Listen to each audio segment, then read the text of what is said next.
Hello,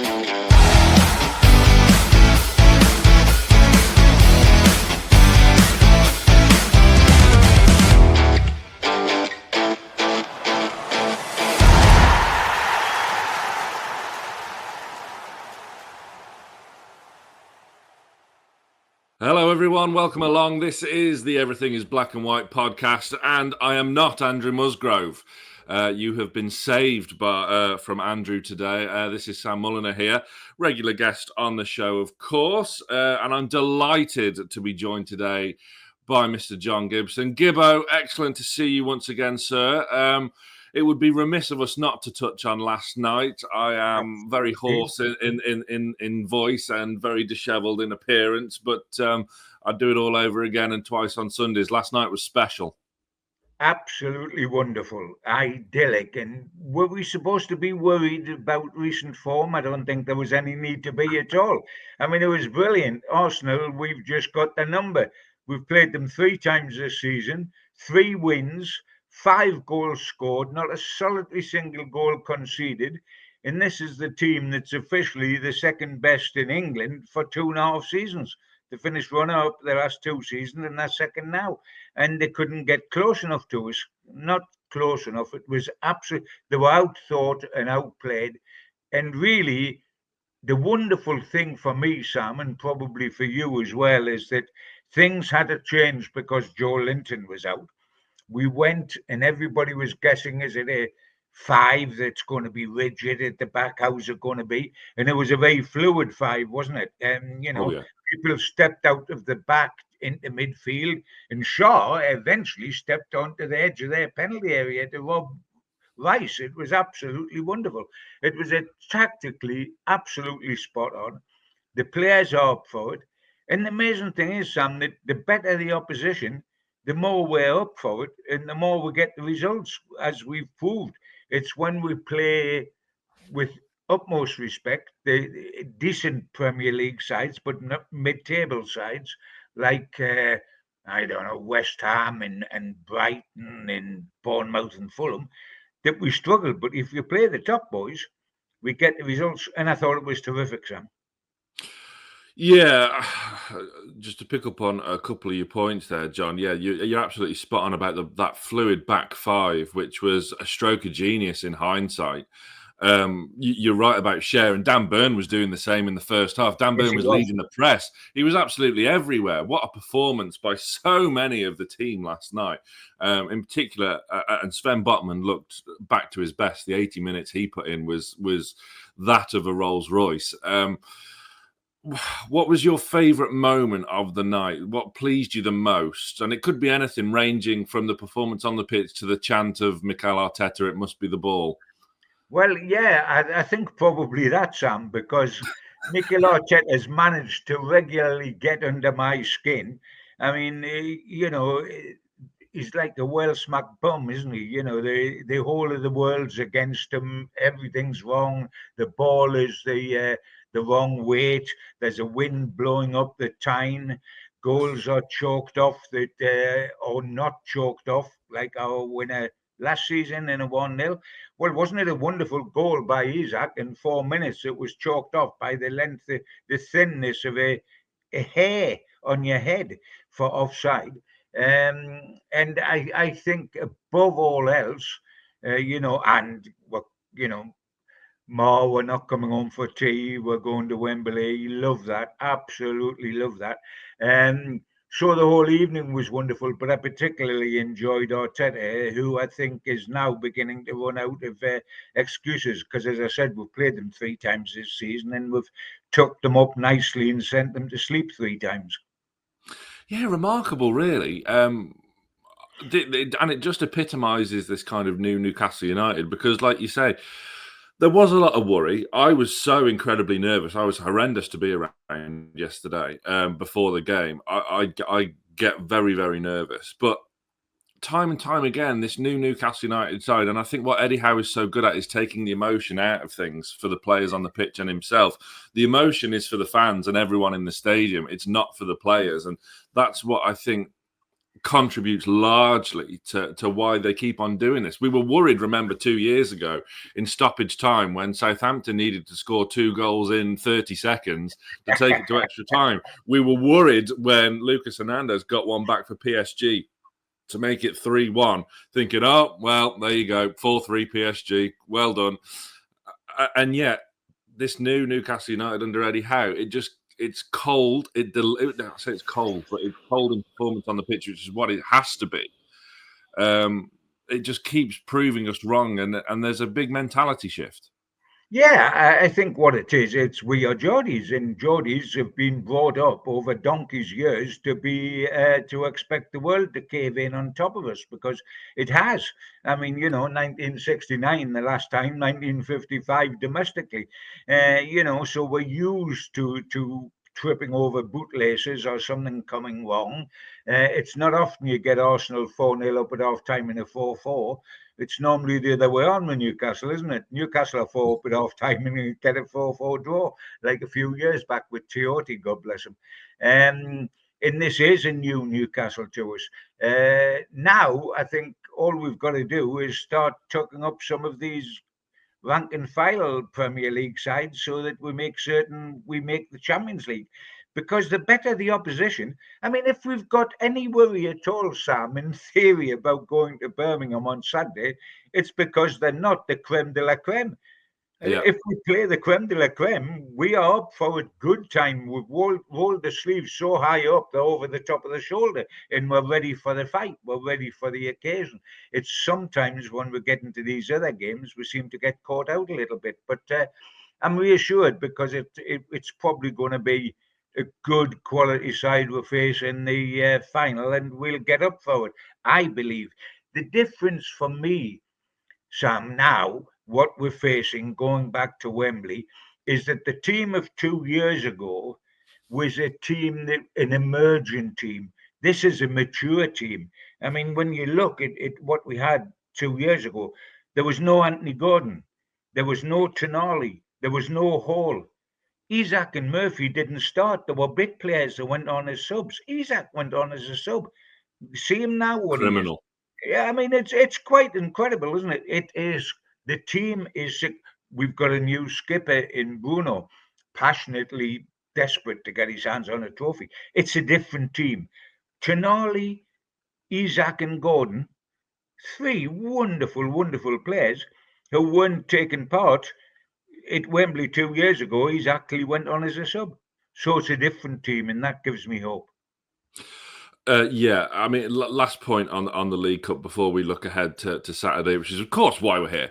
But I said on the Newcastle Fans TV videos last night that my overriding memory of 2 years ago after the match, apart from after the final, that is, against Manchester United, coming away from Wembley Stadium, I was obviously disappointed, but I was kind of adamant that if we could get back here quickly in the next couple of years, things will be different this time, because 2 years ago it felt like a novelty. It felt like, oh, we're riding this crest of a wave of this new side. It was still early days. We're going for top four. Everything's fine and dandy now, and let's all get drunk at Trafalgar Square. By which time, on Sunday, we all were nursing headaches and hangovers. When it actually came to match time, we'd peaked. We'd peaked way too soon, and it turned into a bit of a damp squib in the end. And I think this time, and I think a bit of it last night as well, showed the mentality and the attitude is more kind of tunnel vision and clear cut this time into actually getting success. I just have a feeling, I don't know whether you share the same vision, Gibbo. This time it can't be a novelty. It has to be laser focused on actually not just taking part and having a wonderful weekend, but there's a trophy to be won here. There's a record to be broken. There's a complete kind of culture shift that could be imminent at Newcastle, and this could be the start of a winning culture. Yeah, it's got to be, certainly within the players. I mean, the fans, if you want a pint on the night before the game, have a pint, Sam. You've deserved it. But the players have got to be tunnel vision. They've got to go out and see the job for what it is. And my feeling about this final potentially being very different to the last one is that a lot of blue chip players like Gordon Tonali and Hall and Isaac and Murphy, the way he's playing, weren't there big hitters 2 years ago. And those that were there, like Bruno, etc., have experienced the dejection of being so close but so far. And they're going to be saying to themselves, we do not want this again. We aren't going to have this again. That part of it was awful. It's not enough to get there if you finish second in a two-horse race. You've got to go there and do the business. And I think they realise, these guys, they've been around here a little while now, they realise that if they win a trophy, 1969, the last, 1955 domestically, then they take Gray off the top of the monument and they put on somebody new, whether it's Isaac or it's Bruno or whoever it is. That position is up there to be got, and it will, I hope, be very different. The one thing that intrigues me about the final, before we go on to Birmingham, Sam, is the ironic situation we're going to have in goal, because somebody is going to be desperately disappointed for the second successive time, and somebody's going to be absolutely elated because Dubrovka last time was unable to play in the final because he cup tied with Man U and he missed his opportunity. He got a winner's medal sent to him eventually by Man U because he was part of the squad. I want to see him get a winner's medal the proper way this time, by being on the pitch and us winning. I mean, he must have thought a few weeks ago he'd be sitting in Saudi next to his private oil well, counting his greenbacks for his retirement, instead of which he's preparing for a Wembley final. Looking on the other side of the coin, isn't it staggering that Nick Pope, who from the day he signed for Newcastle United was destined to be the number one, missed the last final, a one-match suspension, and that was a one match, and could miss this one because, unless things change in the next month, because he'll be on the bench as the sub-keeper. So there's going to be great emotion for both Dubrovka and Pope in that situation, which soccer can be a wonderful game and a joyous game and a cruel game at the same time, can't it? Yeah, I mean, this time around, hopefully, yeah, like you said, there's not a goalkeeper crisis, and we have to employ John Ruddy for the final. Although I'm sure he'd do a sterling job. Yeah, I'm not like you wanting said, that to be tested. I'm not wanting that theory of a sterling job to be tested. no, Sam. absolutely not. No, nor do I, to be brutally honest. Yeah, just final point before we do move on. Kieran Trippier, I thought, was phenomenal last night. The leadership and the guile and the tenacity and the mental fortitude he showed. It was a captain's performance without the armband, really, I thought, and it was a perfect big game player for a fixture like that. It was. I mean, but there again, Sam, and you're absolutely right. And you're right to pick out Botman, and Big Dan Burn was all over the shop and played brilliantly well. And we haven't mentioned Tonali because he just did what he always does, which is be He's fabulous. phenomenal. I mean, but there's not a player that you couldn't pick out and say, didn't he do well? Because from 1 to 11, and then the subs that come on, they did well. So, we can drop on anybody we like and say, didn't he do well? And the answer is yes, he did. And that was the wonderful thing. And it was a brave call by Eddie because everybody was expecting that Joe Linton could well be out. But then it was a matter of, is it Longstaff, is it Willock, or is it Miley? And the answer was, it was none of them. And all of a sudden there was the reshuffle, and it brought in Trippier, and Livramento had to give way, and it brought in three centre halves with Botman brought up. I mean, it was the one team selection that nobody even dreamt of, Sam. That when the team sheet come out, I mean, people didn't even know what the formation was going to be. Was it going to be two banks of four? Was it going to be five at the back? And it was actually neither, because it was so fluid, the way the players intershuffled. It was a big call to bring Botman back and to prefer Trippier to Livramento was a brave call, and it worked a treat. It absolutely did, and maybe food for thought, perhaps, for Manchester City away coming up on the horizon. But that is for next week. We shift focus now to the other domestic cup, the FA Cup. Following a win over Andy Woodman's Bromley at St James's Park, we now have a trip to St Andrews, Birmingham, which is where I will be on Saturday to face League One leaders Birmingham City, who are in essence, Gibbo, a championship side. Let's not get ahead of ourselves. Yes, they are, but that's exactly what they are, a championship side. They're not a Premier League side. They're not a Premier League top 5 side. They're a championship side. And there's a big gulf between the Premier League and the championship, as we find out every season when the 3 teams come up in the championship and then do their level best to go straight back down.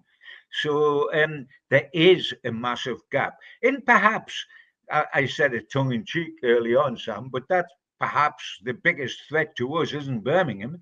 It is the fact that we don't play too well against sides that aren't Champions League sides. You know, we're 4 defeats at home this season. There's not a Liverpool in there. There's not a Manchester City of old in there, or Arsenal. It's all about Fulham and in Bournemouth and West Ham and Brighton. And with respect to them, you know, they're the sort of sides we would normally expect to turn over at home. That West Ham defeat in particular, I think, is the biggest kind of mystery since the Bermuda Triangle. I don't think anyone quite understands how West Ham beat us that night. That's utterly bizarre. But I think with last night in particular going our way, and comprehensively so, comprehensively beating Arsenal 4-0 on aggregate, which, I mean, not even the most kind of optimistic fan would have probably guessed that aggregate scoreline. But does that now give us a chance to maybe rest a few, go back to the 4-3-3, and we'll see a couple of the players rested? Whereas if last night hadn't have gone our way, it would have been a crucial fixture and we couldn't have allowed players to be rested. Oh, that's absolutely so, Sam, without a shadow of doubt. We are going to play our 3rd match in the week in 3 different competitions. We've played in the Premier League, the Carabao Cup, and the FA Cup all in 1 week, the 3 competitions we've entered this season. And you're right, if we had got knocked out of the Carabao Cup, we would have had to go down there and try to get all guns blazing. As things happen, this is the match where you do rest players. And I think Eddie Howe will do that essentially. By resting them, I think they'll be on the bench. But a lot of players are going to be mentally drained as much as physically drained, Sam, by what went on, by the emotion of the occasion against Arsenal, by the effort needed, by the fact of like pricking a balloon afterwards. It's whew. And can you get up again for a game away to a League One side if you're the blue chip players? And he tends to do this. I know it was Bromley at home, but we do rest our big hitters. And I would expect mass changes. I mean, when you look at it, he's got, off the top of my head, he's got Pope, he's got Livramento, he's got Target, Longstaff, Willock, Kraft, Miley, and the Invisible Man, Callum Wilson. All those are available as senior pros to play in this match with, you know, other people on the bench. And I think those guys that I've mentioned there will probably play. I think there will be a lot of changes. The interesting thing for me, Sam, is up top.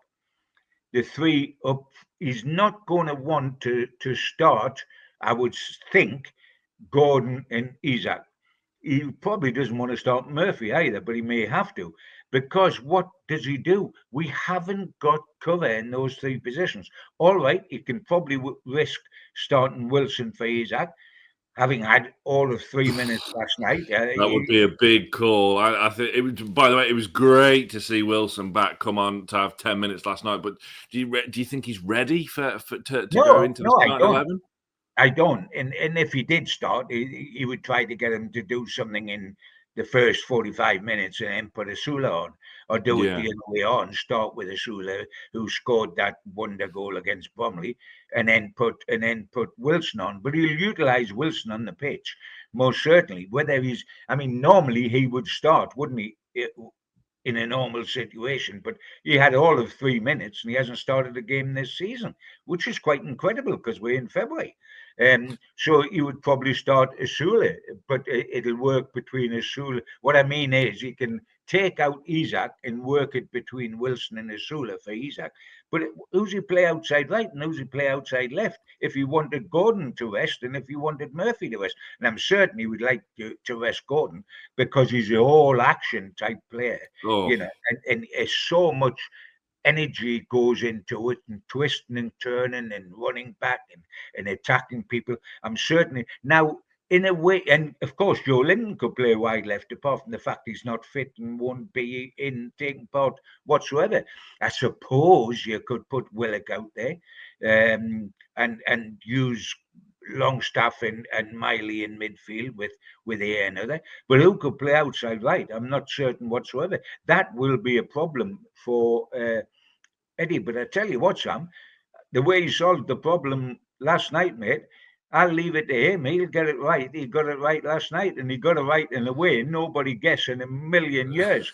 I mean, if somebody had said, what'll he do with a team if Joe Linton's out? And you suddenly said, well, he would play. He'll certainly play Trippier ahead of Livramento. He'll bring Botman in, and you think, wait a minute, we're talking about a midfield player here, a midfield dynamo going out. How can he bring Botman in? So he might have some tactical shuffle up his sleeve to get round the dearth of front talent we've got for a game like Birmingham. Because I can't imagine. Can you? I can't imagine for 1 minute that we go to Birmingham on Saturday and when we get the team sheet, the front three is Murphy, Isak and Gordon. I mean, it might be 2 out of the 3 because, as you rightly said, there we're so light on options in that final third now. Yes, we've sold Almiron as well. Barnes, we don't know how close he is from getting back to full fitness. Willock did play wide right in the final stages of the match last night, but it is a positional shift for him. Yes, he had that wonderful fluid relationship with Joe Linton a couple of years back, where they would interchange from wide left to the left hand side of the midfield trio. But it's Jacob Murphy or nothing. I mean, it'd be a huge call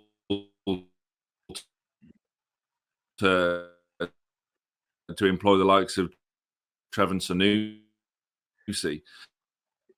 I don't know that it might be a case of Anne Murphy pretty much every single game this season, praying they don't get injured because we are so light on the ground. I don't think for 1 second, and it's only personal thoughts, Sam, and only Eddie knows and only Eddie counts because he's the manager. But I can't imagine, knowing how valuable Isak is, with 19 goals this season, 25 goals last season, over £100 million. We've got a Wembley final on the horizon. We're fighting for the top 4 in the Champions League. I can't think for 1 second he'll start Isak at Birmingham when immediately afterwards we've got Manchester City away, Nottingham Forest at home and Liverpool away. And you would risk Isak getting injured against Birmingham with those 3 matches to come. I personally don't think so. I mean, whatever happens out wide, I don't think Isak starts. I think he'd be sitting on the bench, but hopefully he'll not have to come off the bench because we'll win it without him taking part. Because you're not going to risk I mean, can you imagine Isak getting a bad injury at Birmingham with those 3 matches? With that 3 matches to come and Wembley, we would be absolutely, talk about pricking a balloon. Absolutely. He can't be risked. But so would it be a case of, I mean, and this is the kind of frustrating element of Callum Wilson's season because we know his qualities and we know he's a fantastic striker when fully revved. But the plain and simple fact is he hasn't been for quite some time. So a Sula from the start, perhaps, and maybe kind of Wilson with 30 minutes. Could you potentially get him out? And then to bring him up to fitness for them 3 huge Premier League games. I mean, Nuno Espirito Santo, I don't want to look too far ahead, but I'm going to, has a tremendous record at St. James's Park, and he's not our manager. So that home game to Forest is a stereotypical 6-pointer, if you like, in regards to European qualification. But yeah, you're right. Isak obviously can't be risked. No, I think we'll probably see Tonali come out as well, and I think Bruno will probably start, and I think you're right, John, that Willock will probably be employed potentially out wide with Miley and Longstaff to come in to make up that midfield 3. Right call for you? Yeah, I mean, that's what I would expect to happen. We're so limited up top with Barnes injured and Miggy's gone. We're so limited in what we can do. And, this is where we find out against Birmingham. But, I mean, you can't risk, in my humble opinion, Sam, you can't risk losing Gordon and Isak with those 3 Premier League games to come and the League Cup final, against the League One side away from home. Maybe you bring them on if you're drawing and you for the last 10 minutes, quarter of an hour to try to win it or take penalties or whatever. But you can't risk them from the start. If they went out the firing line like Joe Linton has, where on earth would we be? So I don't think for 1 second that Eddie will go down that route at Birmingham. And I think the centre forward situation will be shared between Isula and Wilson, both getting minutes. As you say, probably starting with Isula and hoping you get anything up to half an hour out of Wilson later on.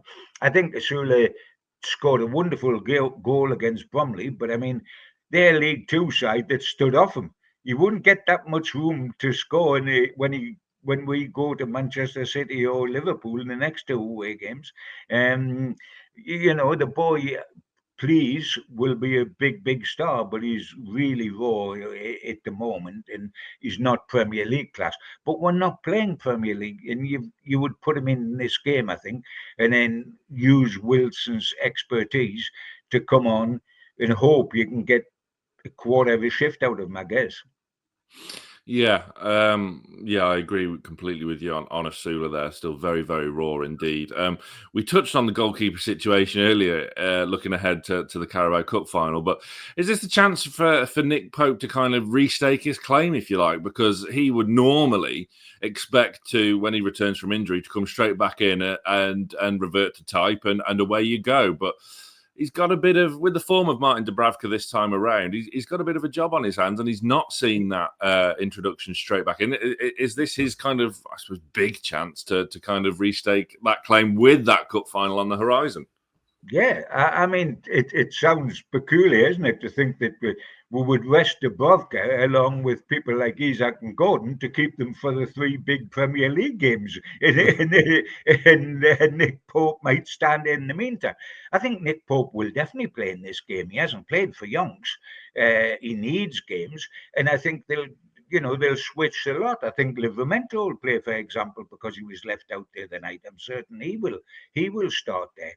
And Nick Pope himself will look upon it as an opportunity. Of course he will. And he must be absolutely biting the wood on the bedpost at the moment, thinking, am I going to miss a second successive Wembley? 2 Wembleys in 2 seasons, and I'm going to miss both of them. But Dubravka has earned his position. He's sacrificed his retirement fund in Saudi to stay with us and sign new contract because we needed him desperately. And he hasn't let us down in this run, and it's been a long run. And I touch wood when I say this, because with a goalkeeper, he can let you down, any goalkeeper at any time. One mistake and it's in the back of the net. But he's done terrific for us, and he deserves to be, at this moment, Newcastle's number 1. Whether he will be by the time Wembley comes, he's got to continue in this vein of form. But it's you've got, your heart goes out to Pope that he's in a position where he could miss 2 cup finals in 2 years when he's Newcastle United supposedly number 1 keeper. But that's the way it is.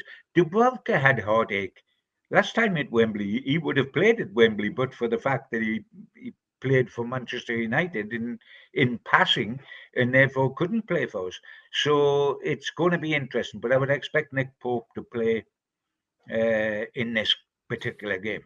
Yeah, I agree. I suppose the defence is there. We may as well round off a kind of starting 11 prediction. Defence is the only area we haven't talked about. Livramento, you've mentioned there. I agree. We'll go straight back in at right back. Yeah. Obviously, no Lloyd Kelly because Nope. I would like his agent. His agent can sort out my future broadcasting contracts. I can tell you that for free. What an absolute worldie he's played. But there'd be an argument he may not have even got a look in because we're so stacked in that left-hand side of defence. Yeah.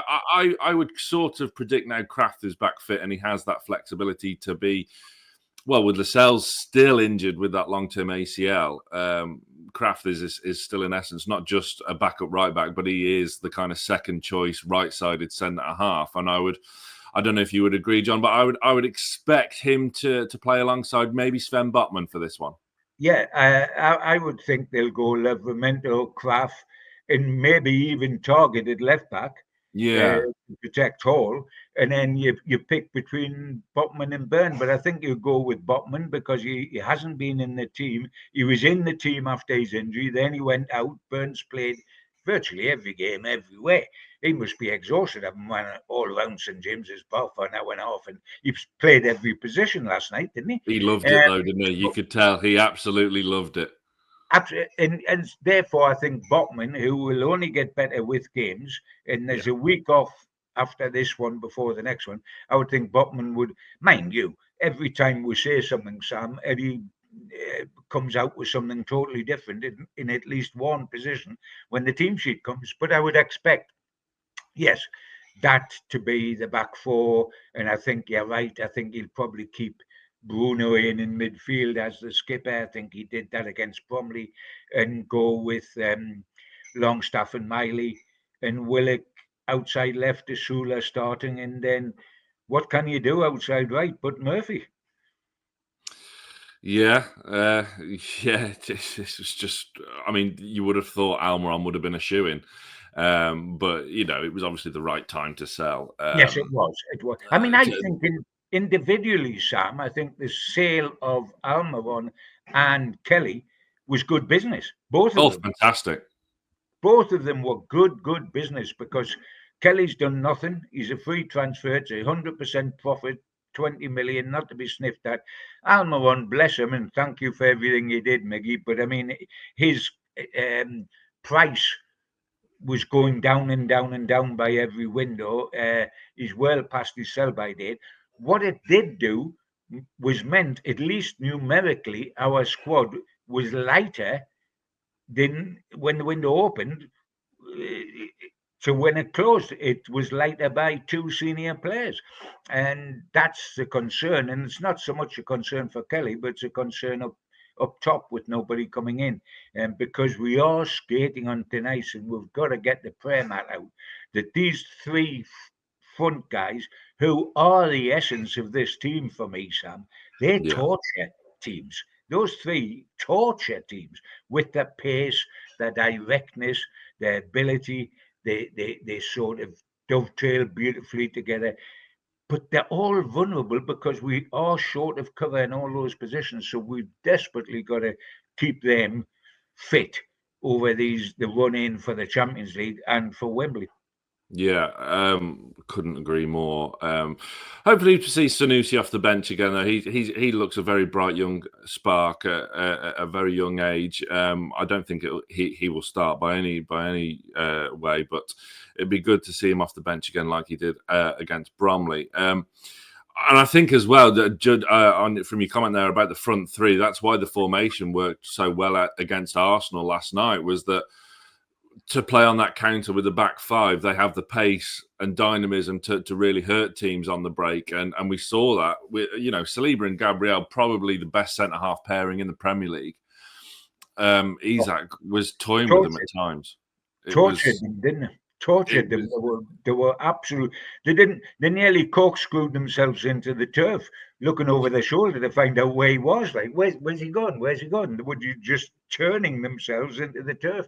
And these two have been loaded to the ceiling. And no wonder Arteta wants Isaac when you see he sees Isaac playing like that against his team. Isaac doesn't need to go to Arsenal. He can win. He can win the Carabao Cup here. He can play in the Champions League next season here. What have Arsenal won under Arteta? I think it was 2020 when they last won a trophy, the FA Cup. They're not serial winners like, say, Man City have been, or Liverpool always wins something every season, etc., etc. They can't afford him anyway. But he can achieve what he wants to achieve here, as long as we haven't gone 3/4 of the way around the Grand National course. As long as we go the last quarter and don't do a Devon Rock. Who, being a young lad, you'll not know what I'm talking about. But remember, that's a horse that 12 years in the racing industry I've worked, Gibbo. I know full well what you're on about. Well, yes, unless we do that, mate, which is fall on the home straight, having taken all the hurdles. Unless we do that, we're going to be okay this season. And Isaac and Gordon and Tonali and Bruno can stay here and achieve what they want to do here. Well, let's hope Birmingham City aren't Foynehaven, and then yes, we can hopefully progress in the FA Cup. But yeah, Arsenal can't afford Isak. They just can't. And for me, there's only one, maybe two teams still out there in the world of football where if they come calling, you go, and that's Real Madrid and Barcelona. And Barcelona's financial situation is very, very dire. And Real Madrid have Mbappe, who for me is a bit overrated, but still very, very good player. But marked out the game by Jamal Lascelles last season for PSG.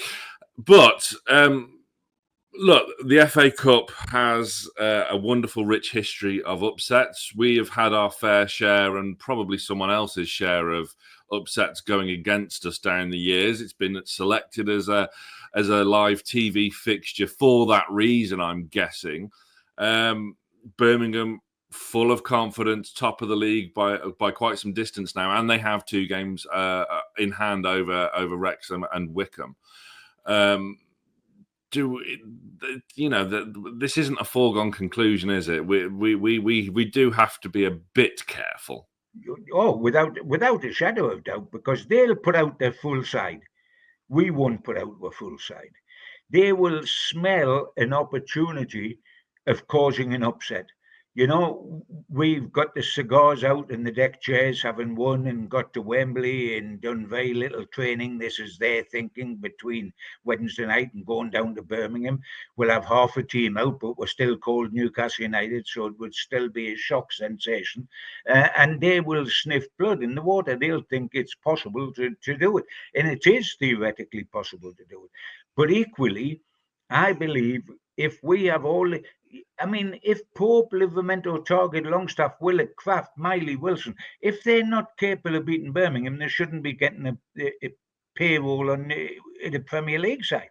The Premier League players we got, and quite senior Premier League players, maybe it's not first choice here, but the senior Premier League players, they ought to be able to beat Birmingham. But there's no leeway for complacency. It's attitude that will decide what happens down there. On ability, man for man, we'll be the better side with all the players out that are out.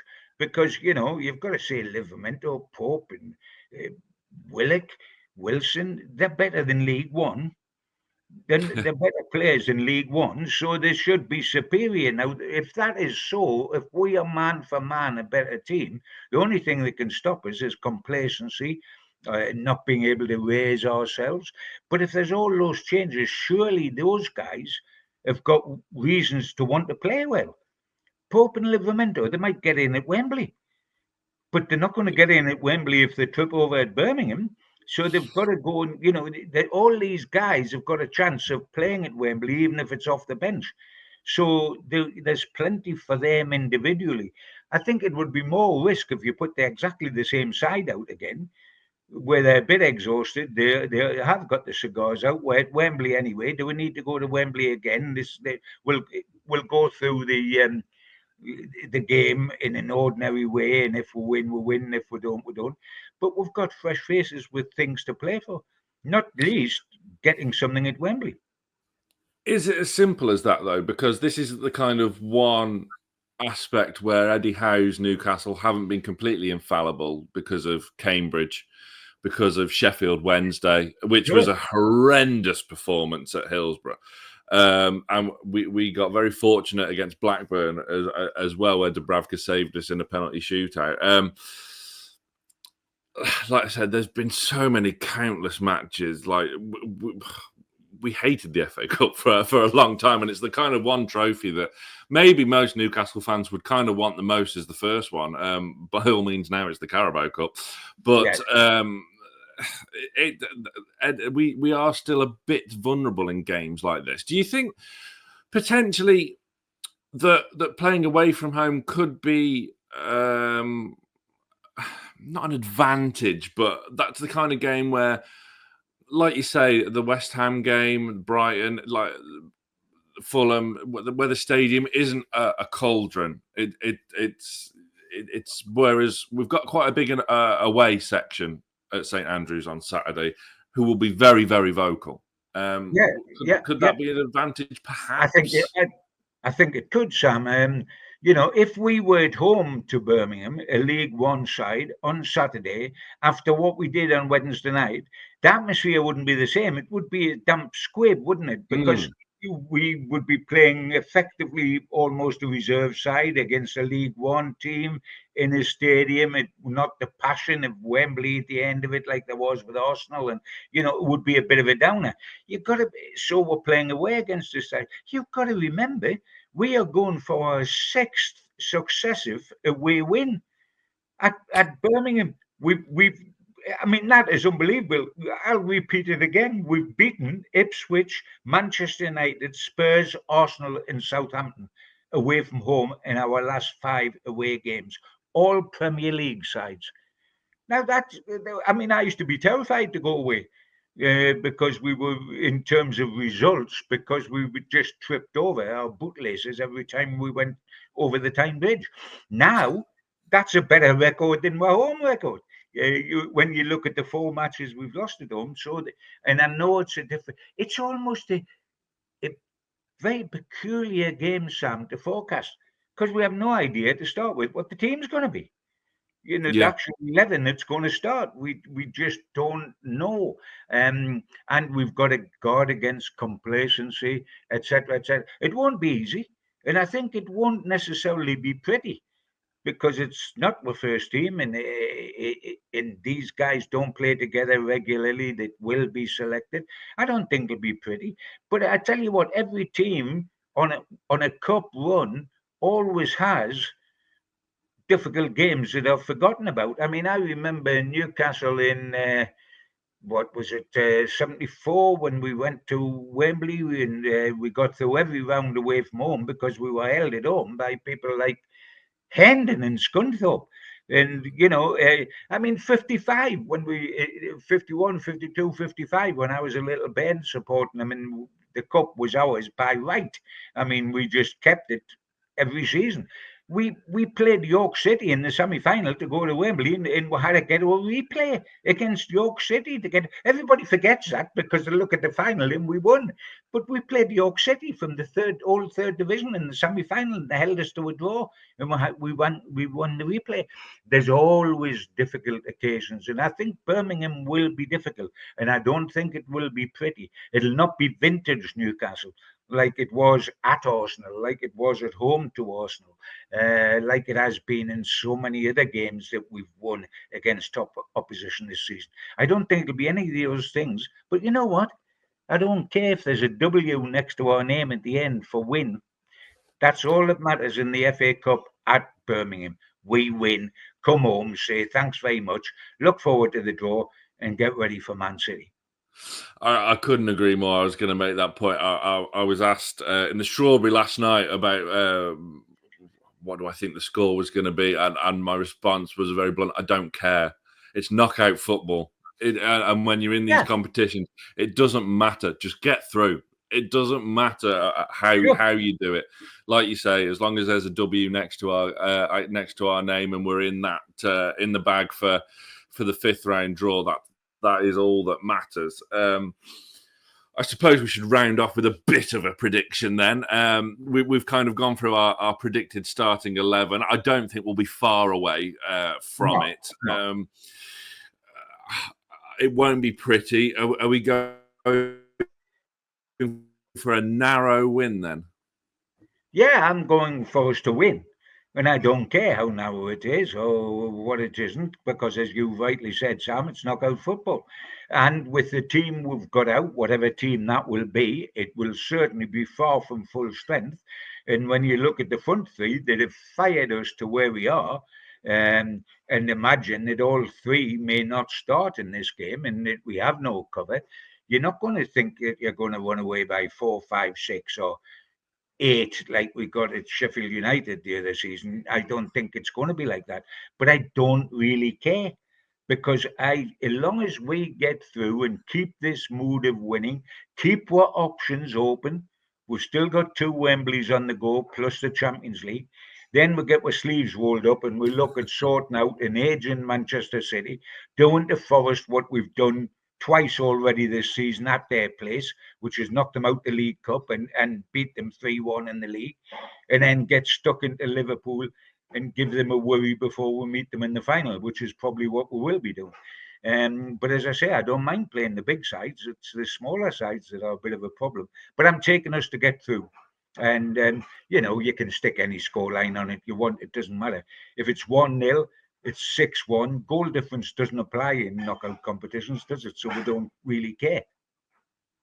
Absolutely. I could not care less, just as long as we win. And it'll be a great night if we do. Gibbo, thank you very much. This episode of the Everything is Black and White podcast has been brought to you by our sponsors, NordVPN. Check out the link in the description for your introductory offer, where you can protect up to 10 devices for the price of a cup of coffee per month. Thank you very much, Gibbo. Fantastic to speak to you again. Hopefully Andrew has more days off in the future so we can get rid of him once more. I will be at St Andrews on Saturday, and hopefully we come away with our position in the FA Cup intact. Thank you very much for watching, or indeed listening. Please do rate and review if you're listening to the podcast, and hit that 5-star button as well. Thank you very much once again, and we'll see you on the next Everything is Black and White podcast. Take care.